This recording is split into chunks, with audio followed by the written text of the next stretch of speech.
You certainly have played numerous online games, possibly even with your friends.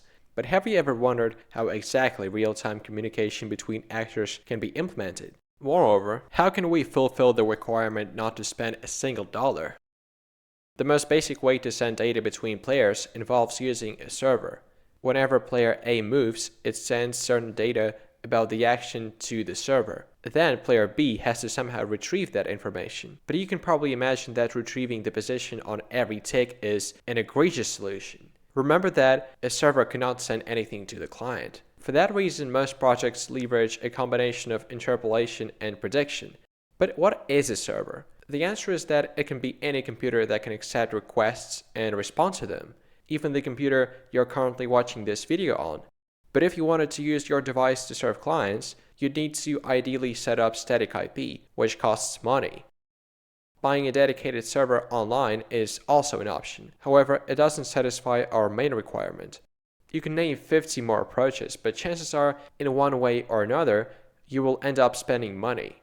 An alternative way is to take advantage of overlay networks such as Tor and I2P. Well, it's true that there are cons to this approach, but first, this is a proof of concept, and second, there is one massive bonus: all the players stay anonymous. Keep in mind that we're going to have a whole series of videos, each of which will introduce a massive improvement to this idea.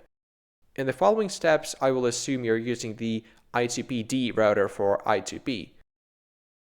Well, let's create a server. To do it, we need to add the following lines to tunnels.conf. Do not forget to specify the port you're going to locally host the server on. Go to the web console, find I2P tunnels, and then server tunnels. This is the link to a server. As long as you have the DAT file in varlib I2P, it'll always remain the same. To start a web server in Rust, we need to use Axum. One of the players becomes a server and a client at the same time, and the other ones send data about their actions to that guy. I'm not going to discuss how exactly I handle changing a position according to a received request, because it really is not worth your time. I've made a very simple 3D multiplayer game where you can move, jump, and shoot.